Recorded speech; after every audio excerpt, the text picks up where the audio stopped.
Salam sejahtera di dalam kasih Tuhan. Apa kabar semua jemaat sekalian? Puji Tuhan baik. Puji Tuhan luar biasa, puji Tuhan baik. Sejak tanggal 29 Maret yang lalu kita tidak bisa ibadah oleh karena ada peraturan baru di Hong Kong, tidak boleh kumpul lebih dari 4 orang. Ya. Ya, sebelum tanggal 29 Maret sudah diputuskan, kalau hari Minggunya adalah tanggal 29 Maret. Lalu ternyata diperpanjang lagi sampai 2 kali ya. Lalu setelah itu ada peraturan muncul, tidak boleh kumpul lebih dari 8 orang. Ya, dendanya $2.000 Hong Kong. Maksimal hukumannya adalah denda $2.000 Hong Kong dan penjara maksimal 6 bulan ya. Lalu ada lagi berubah peraturan, tetap tidak boleh berkumpul lebih dari 8 orang. Tetapi untuk rumah-rumah ibadah, semua agama boleh beribadah di rumah ibadahnya masing-masing, tapi dengan syarat maksimal 50% dari kapasitas gedungnya. Jadi kalau kapasitas gedungnya bisa menampung 100 orang, maksimal yang boleh hadir hanya 50 orang, termasuk hamba-hamba Tuhan dan pelayan-pelayan Tuhannya. Ya, termasuk pelayan gereja. Dan wajib pakai masker, wajib cuci tangan. Ya, yang belum pakai masker tadi jangan lupa dipakai maskernya, ya, ya karena kita harus mengikuti peraturan pemerintah, ya, Roma pasal 13 ayat 1 sampai 7, ya. Nah, jadi gereja kita ini taat kepada firman Tuhan, ya. Roma pasal 13 ayat 1 sampai 7 itu harus taat kepada pemerintah. Ya, mungkin Ibu Kristanti ada masker satu lagi, mungkin boleh dikasih sama yang mungkin belum mungkin nggak ada, ya. Semua sudah ada ya. Oke, terima kasih. Ya, jemaat yang terkasih dalam Tuhan, mari kita membuka kitab suci kita dari surat 1 Petrus pasal 4 ayat 7 sampai 11. Kalau kita semua sudah mendapatkannya, mari kita semua bangkit berdiri. Saya membaca ayat yang ganjil, jemaat sekalian membaca ayat yang genap. Kita baca secara bergantian. Demikian firman Tuhan, hidup orang Kristen. Kesudahan segala sesuatu sudah dekat. Karena itu kuasailah dirimu dan jadilah tenang, supaya kamu dapat berdoa. Tetapi yang terutama, kasihilah sungguh-sungguh seorang akan yang lain, sebab kasih menutupi banyak sekali dosa. Berilah tumpangan seorang akan yang lain dengan tidak bersungut-sungut. Layanilah seorang akan yang lain sesuai dengan karunia yang telah diperoleh tiap orang sebagai pengurus yang baik dan kasih karunia Allah. Mari kita baca sama-sama 1, 2, 3 ayat 11. Jika ada orang yang berbicara, baiklah ia berbicara sebagai orang yang menyampaikan firman Allah. Jika ada orang yang melayani, baiklah ia melakukannya dengan kekuatan yang dianugerahkan Allah, supaya Allah dimuliakan dalam segala sesuatu karena Yesus Kristus. Ialah yang punya kemuliaan dan kuasa sampai selama-lamanya. Amin. Saya persilakan dulu kembali. Berbahagialah kita yang membaca dan merenungkan firman Tuhan dan melakukannya dalam kehidupan kita setiap hari. Tema kita hari ini adalah generasi yang menjadi berkat bagi sesama. Itulah tema kita.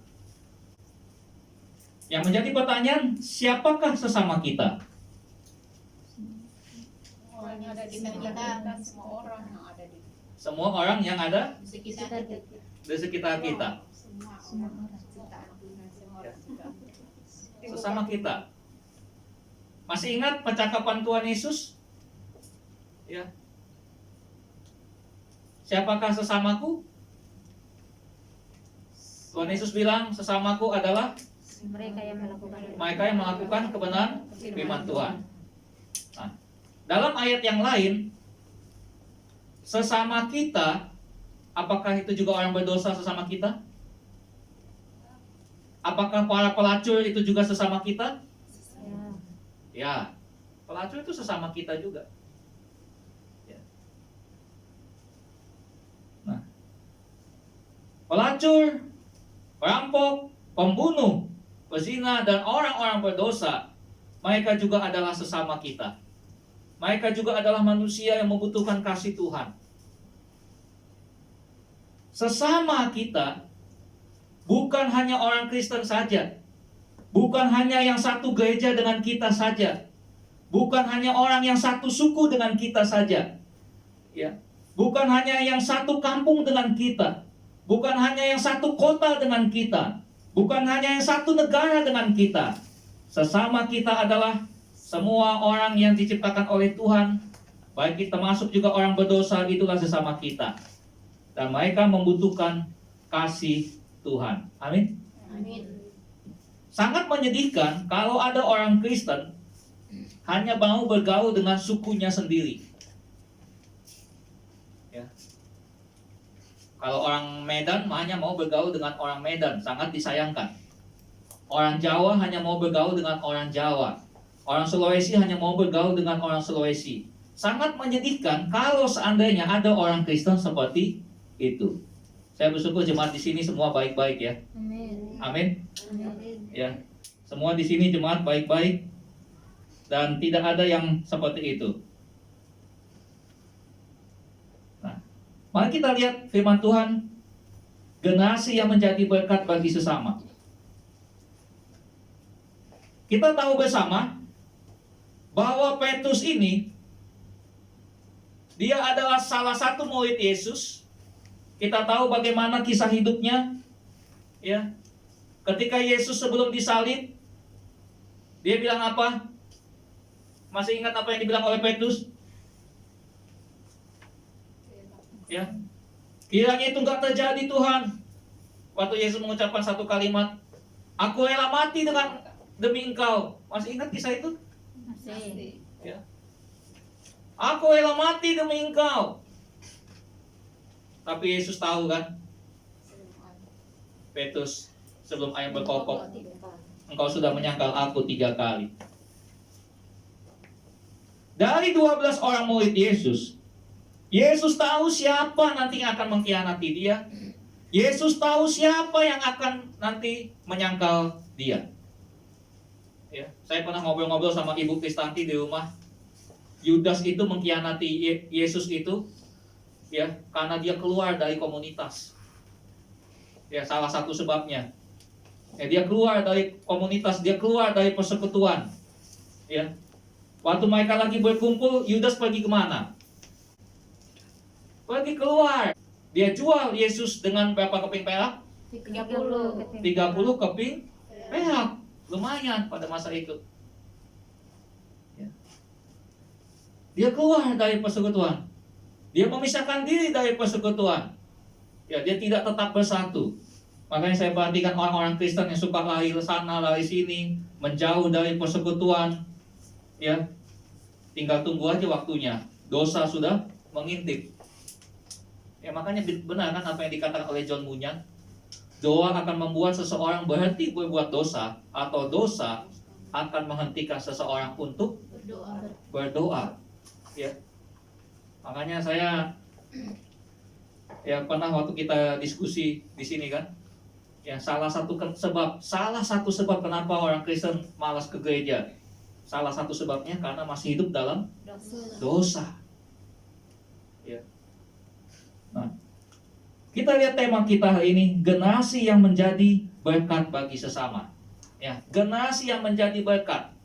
Ya, kita semua mau jadi berkat, amin. Amin. Ya.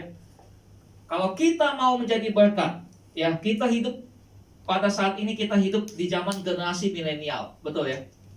Semua orang pada begini, semua di mana-mana, ya kan? Ya, dalam satu keluarga pun juga begini semua. Ya, terkadang kita ya lupa dengan sesama kita yang ada di sekitar kita. Tahun 2008 saya dan Ibu Kristanti pertama kali di Hong Kong ini, saya lihat waktu di kereta itu ya, kita sering keluar pagi. Ya, kalau jam orang mau berangkat kerja atau mau berangkat ke orang mau sekolah gitu ya, semua orang baca koran. Ya, ada yang baca koran, ada yang baca buku. Tapi sekarang semua bacaannya bukan hanya koran lagi, kebanyakan ini. Ya, ya itulah, sekarang kita hidup di zaman generasi milenial. Sekarang kita hidup di zaman digital. Ya, semua ini serba digital. Teknologi canggih di mana-mana. Ya, di Indonesia sekarang anak kos, ya kalau mau pesan makan tinggal pencet, tut tut tut tut tut, tut, pakai HP-nya.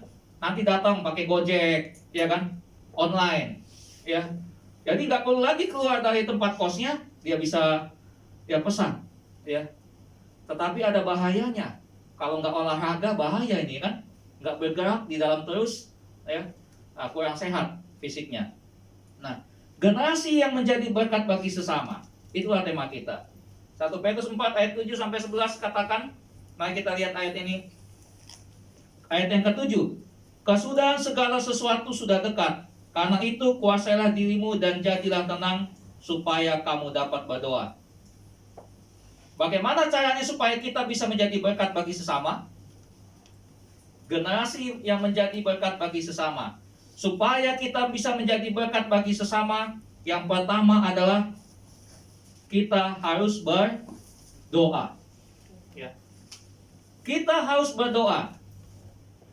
Program apapun yang kita mau kerjakan supaya kita jadi berkat. Rencana apapun yang kita mau kerjakan supaya kita jadi berkat. Apapun yang kita pikirkan, apapun yang kita rencanakan, apapun yang kita programkan supaya kita jadi berkat bagi sesama kita. Tapi kalau tidak didasarkan pada doa, maka kita sama saja dengan orang-orang dunia yang tidak percaya kepada Tuhan. Betul? Lihatlah orang-orang dunia yang tidak percaya kepada Tuhan. Banyak sekali orang di luar sana yang tidak percaya kepada Tuhan. Mereka berkata Tuhan itu tidak ada. Mereka hebat dalam membuat rencana. Mereka oke membuat program. Mereka menolong sesama. Ya. Bahkan mereka melakukan banyak kebaikan-kebaikan tanpa percaya Tuhan.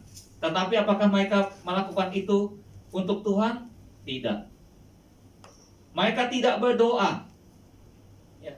Itu sebabnya orang-orang Kristen, anak-anak Tuhan, orang-orang percaya dimanapun berada, apapun yang kita rencanakan, apapun yang kita programkan, apapun yang kita mau lakukan bagi sesama kita, ya, harus didasarkan pada doa. Doa itu adalah fondasi utama sebelum kita melakukan sesuatu. Amin. Amin. Ya. Apapun yang kita rencanakan harus kita bawa dalam doa.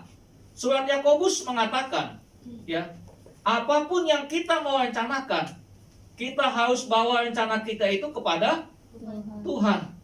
Ya, masih ingat surat Yakobus mengatakan, mari kita buka dulu surat Yakobus. Yakobus pasal 4. Yakobus pasal 4 ayat 13 sampai 17 katakan, jangan melupakan Tuhan dalam perencanaan. Di dalam doa kita serahkan kepada Tuhan. Ya.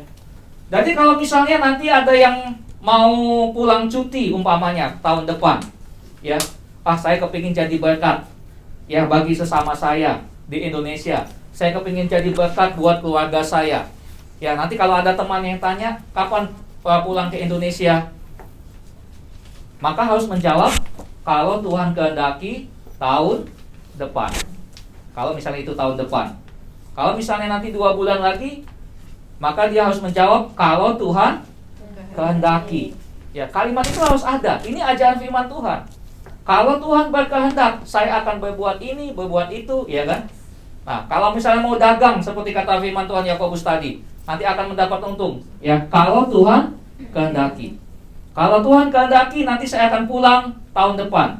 Kalau Tuhan kehendaki, nanti saya akan kembali ke Indonesia bulan depan atau 2 bulan lagi. Dan apapun yang kita mau lakukan, jangan lupa kalau Tuhan kehendaki.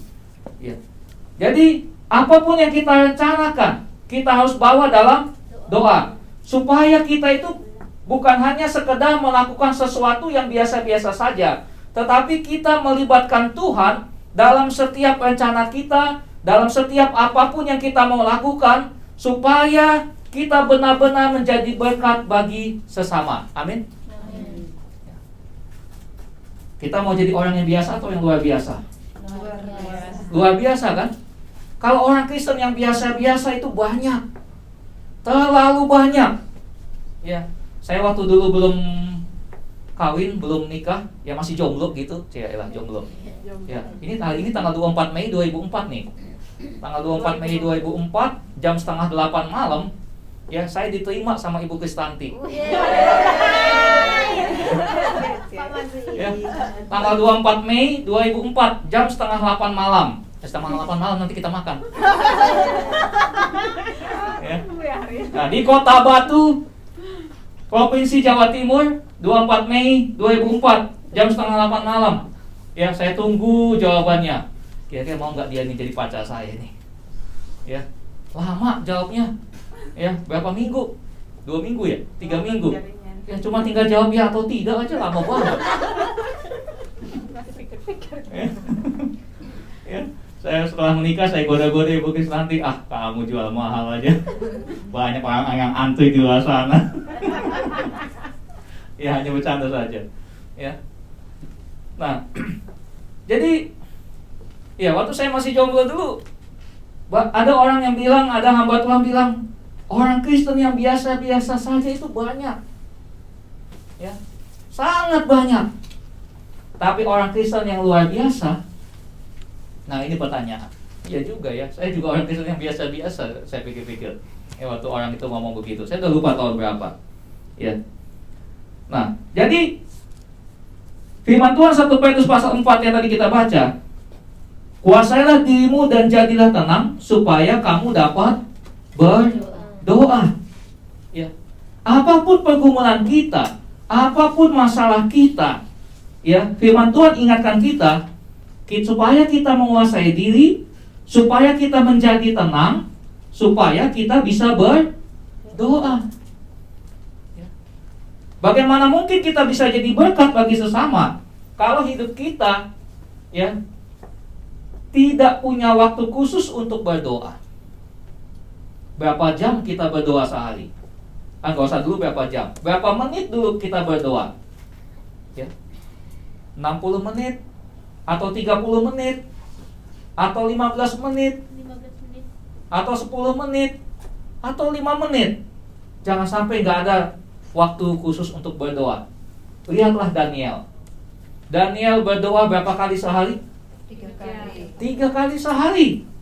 Saya pernah ada seorang hamba Tuhan di Facebook. Saya gak kenal siapa dia, saya hanya lihat aja pas lewat gitu ya. Lalu di dalam foto profilnya atau foto sampulnya gitu saya lihat doa Daniel. Ya. Wow.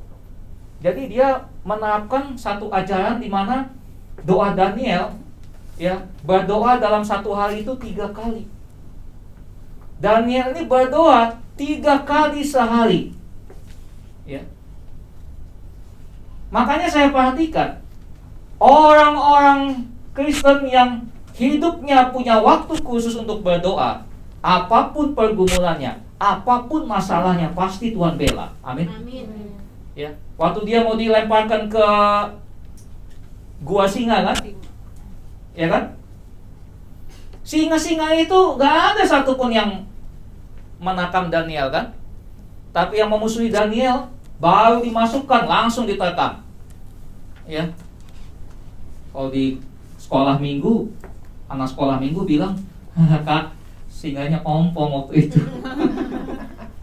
Ya, bukan ompong singanya. Ya. Tapi itulah, ya, dia tidak takut mati. Ya, Sadrak, Mesak dan Abednego, dia mau dilemparkan ke lautan api yang menyala-nyala. Ya, disuruh menyembah berhala tapi dia tidak mau kan? Ya, nggak apa-apa kami mati, kami siap mati, tapi kami tidak akan menyembah patung yang Tuhan Raja dirikan itu. Kurang ajar kamu, yang Sadrak, Mesak dan Abednego, kurang ajar kalian. Saya lemparkan kalian ke lautan api menyala-nyala. Ya, tidak apa-apa kan?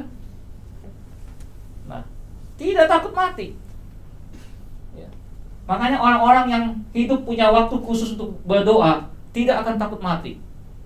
Ya. Lihat, kita bisa belajar dari Tuhan Yesus. Tuhan Yesus sebelum matahari terbit, dia sudah berdoa setiap pagi. Ada seorang tokoh namanya John Wesley. John Wesley ini seorang hamba Tuhan yang hidup di Inggris. Dia ada banyak hal yang saya belajar. salah satunya dia pernah bilang begini, jangan pernah lewatkan satu hari tanpa berdoa 1 jam. Wah, hebat juga ini orang. Ya, hidupnya sederhana. Ya, jangan lewatkan satu hari tanpa berdoa 1 jam. Ya, itu sebabnya Tuhan Yesus katakan, berdoalah dan berjaga-jagalah, roh penurut, tetapi daging lemah. Kalau kita tidak punya waktu khusus untuk berdoa setiap hari, hati-hati. Dosa sudah mengintip. Ya, makanya orang yang suka berdoa susah sekali berbuat dosa. Tapi ketika sudah mulai tinggalkan doa, ya, ini bahaya. Nah, jadi doa itu adalah yang pertama dan yang terutama supaya kita bisa menjadi berkat bagi sesama. Ada seorang ibu, ya, saya pernah mendengar kesaksiannya Pak Pendeta Stephen Tong. Waktu Pak Pendeta Stephen Tong masih anak-anak, masih sekolah, ya, dia lihat bagaimana orang tuanya, bapaknya Pak Stephen Tong ini punya bapak, sudah meninggal, ya, tapi ibunya tidak mau kawin lagi. Ibunya tetap setia untuk membesarkan anak-anaknya. Tiap pagi dia berdoa, tiap hari dia berdoa. Pendeta Stephen Tong dengar, waktu itu dia masih bocah. Ya, tahu Pendeta Stephen Tong kan? Orang terkenal itu kan? Dia masih kecil, masih anak-anak, dia lihat, dia masih sekolah dulu. Dia lihat bagaimana mamanya berdoa. Ya, papanya yang sudah meninggal itu, ya, mamanya dia hidup sebagai janda, mamanya tidak mau kawin lagi. Dia tetap bertahan dengan membesarkan Pendeta Stephen Tong dan saudara-saudara kandungnya. Perhatikan, doa dari seorang orang tua ini. Akhirnya Pendeta Stephen Tong suatu ketika, berapa puluh tahun kemudian, dia menjadi hamba Tuhan yang dipakai Tuhan sampai hari ini. Ya, bukan hanya dia saja, abangnya juga ada lagi yang jadi hamba Tuhan berkat doa seorang mama.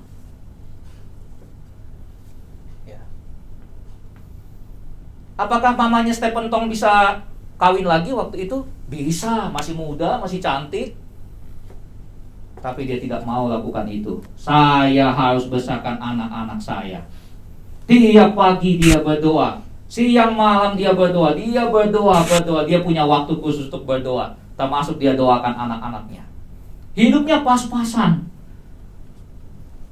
Ekonomi sulit, tapi mamanya masih juga mendukung pekerjaan Tuhan.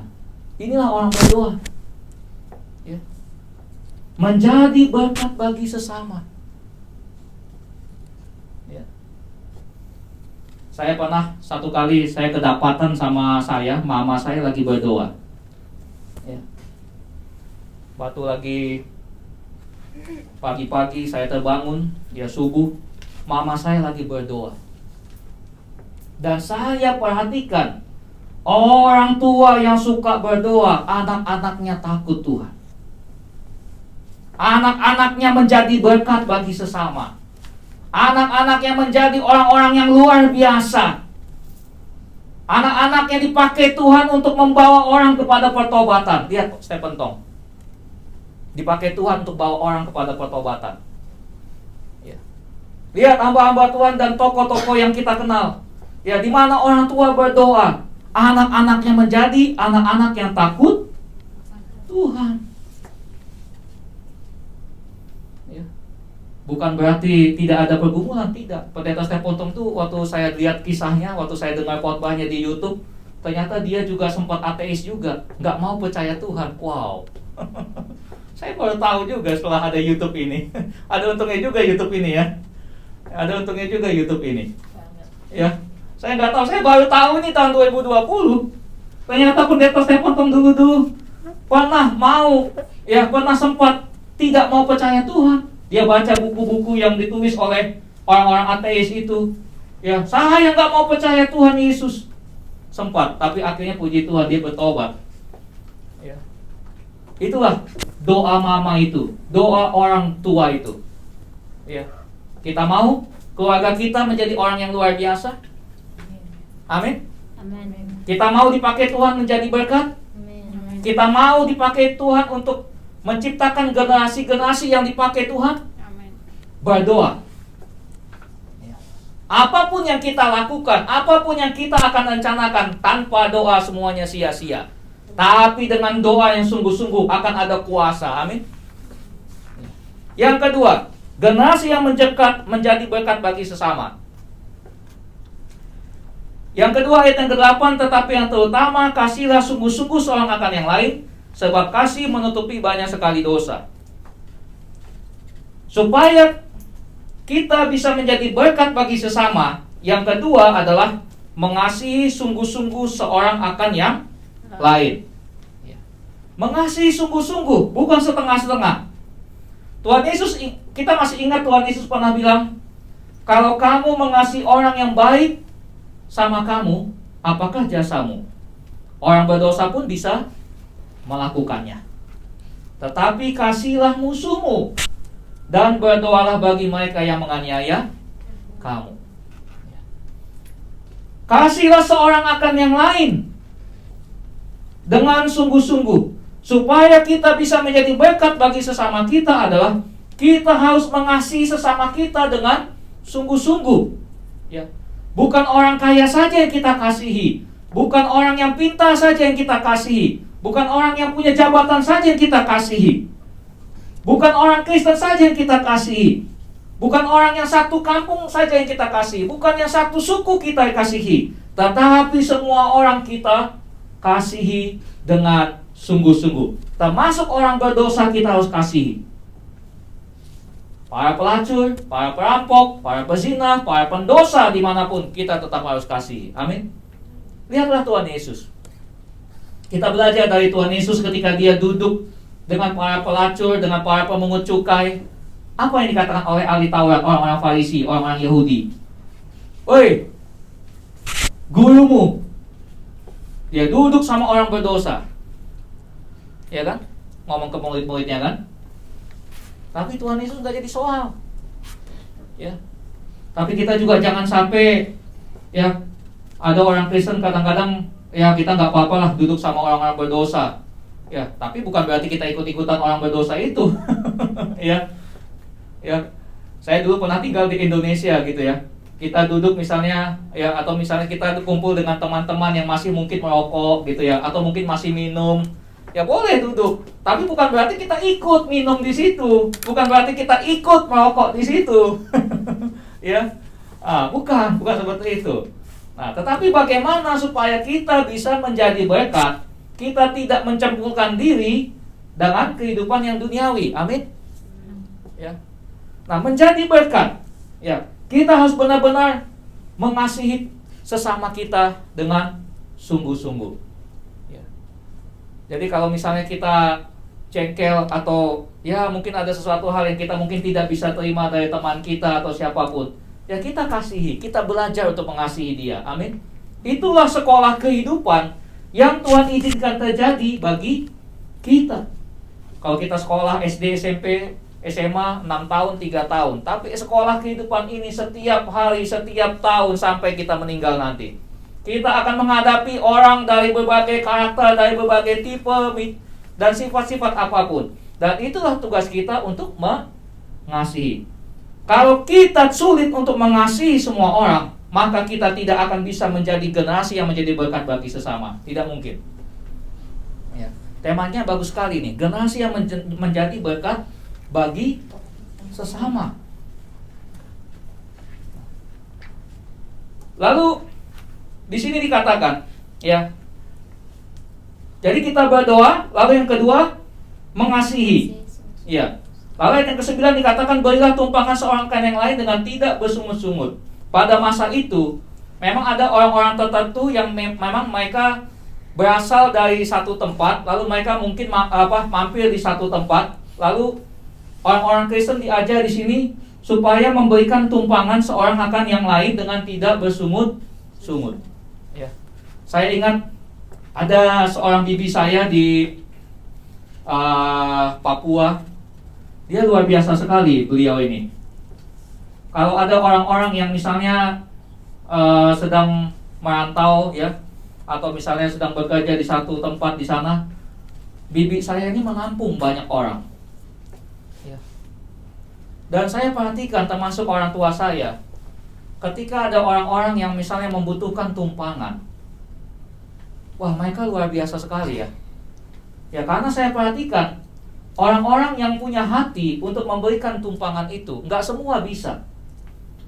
Kita bisa bayangkan pagi-pagi kita harus menyiapkan makanannya, ya kan? Kita menyiapkan tempatnya. Ya mungkin rumah kita rumah sederhana, tapi ya luar biasa. Ya. Itu sebabnya saya perhatikan orang-orang yang suka berdoa, orang-orang yang benar-benar mengasihi Tuhan, ya, itu mereka kasihnya itu luar biasa. Makanya kalau kita mau dipakai Tuhan secara luar biasa, doa dan kasih, ini adalah dua kata yang harus sejalan sama-sama. Ya. Apalah artinya kalau kita berdoa tiap hari tapi kalau kita tidak punya kasih, betul kan? Lalu yang ketiga, generasi yang menjadi berkat bagi sesama. Yang ketiga, layanilah seorang akan yang lain sesuai dengan karunia yang telah diperoleh tiap-tiap orang sebagai pengurus yang baik dari kasih karunia Allah. Ya, ayat yang ke-11, jika ada yang melayani, baiklah yang melakukannya dengan kekuatan yang dianugerahkan Allah, supaya Allah dimuliakan dalam segala sesuatu karena Yesus Kristus. Ya. Ini luar biasa sekali nih. Ya. Melayani, doa, kasih, dan melayani. Ya. Supaya kita bisa menjadi generasi yang menjadi berkat bagi sesama. Ya, generasi yang menjadi berkat bagi sesama, 3 hal kuncinya yang kita akan bawa pulang hari ini. Doa, kasih, dan melayani. Ya. Doa, kasih, dan melayani. Ya. Saya bersyukur kalau ada jemaat di sini, kalau ada di antara kita yang sedang kekurangan atau ada yang sedang kesulitan, ya kita bisa bantu paling tidak dalam doa. Ya, kita bisa bantu dalam doa. Ya. Kita mungkin bisa bantu dalam hal yang lain semampu kita. Ya. Nanti kalau sudah pulang ke Indonesia, kalau sudah tidak lagi di Hong Kong, ya kalian pulang ke gereja kalian masing-masing, tanya sama pendeta kalian, Pak, Ibu, apa yang bisa saya lakukan untuk gereja ini? Ya, gereja adalah milik Tuhan. Tanya sama hamba Tuhan kalian di sana, apa yang bisa saya lakukan? Ya. Barangkali dengan doa, atau barangkali dengan apa yang kita bisa lakukan. Mungkin ketika kita di kampung, kita lihat gereja kita, mungkin rumputnya sudah, apa itu kalau di Indonesia kan ada halamannya ya, nggak seperti di Hong Kong ini ya, nggak ada halamannya. Nah, barangkali mungkin ada rumputnya. Ayo kita gerakan pemuda-pemuda, kita bersihkan. Itu juga jadi berkat. Amin. Barangkali mungkin ada gereja kita yang bagian mana yang mungkin ya ketika kita pulang ke Indonesia ada catnya sudah terkelupas atau udah lumutan. Oh, saya ada berkat. Ya, Pak Pendeta, boleh nggak saya belikan cat? Nanti saya akan cat atau saya suruh pemuda untuk ngecat yang bagian ini. Itu sudah jadi berkat. Mungkin ketika ada orang yang sakit di gereja kita di sana, ketika kita pulang Indonesia, kita doakan dia. Barangkali ada ketika kita pulang ke Indonesia, ada jemaat yang makan pun susah. Barangkali kita punya sesuatu yang kita bisa kasih. Itu juga sudah jadi berkat. Ya. Ada banyak orang di Indonesia yang nggak bisa makan. Kasihan. Kita di Hong Kong ini bersyukur bisa makan 3 kali sehari. Amin. Bagaimana dengan yang di Indonesia? Ya. Kita boleh saja baik sama keluarga kita, sama siapapun kita boleh baik.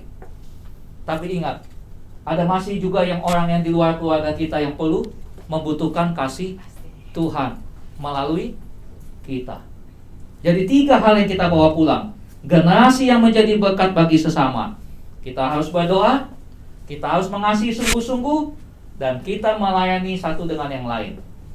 Apapun yang kita lakukan, kalau itu kita lakukan dengan segenap hati, kita lakukan untuk Tuhan dan bukan untuk manusia. Kolose pasal 3 ayat 23. Saya sering katakan ini. Kolose pasal 3 ayat 23, apapun juga yang kamu lakukan, lakukanlah dengan segenap hatimu seperti untuk Tuhan dan bukan untuk manusia. Doa dan harapan saya, gereja ini ketika kita semua ada di Hong Kong, ketika kita semua nanti pulang ke Indonesia, kita bisa menjadi generasi yang menjadi berkat bagi sesama kita. Dari hal-hal yang paling kecil yang kita bisa lakukan untuk Tuhan, lakukanlah untuk Tuhan. Lakukanlah untuk sesama kita. Siap untuk menjadi generasi yang menjadi berkat bagi sesama? Amin. Mari kita lakukan semuanya untuk Tuhan. Amin. Amin. Mari kita berdoa.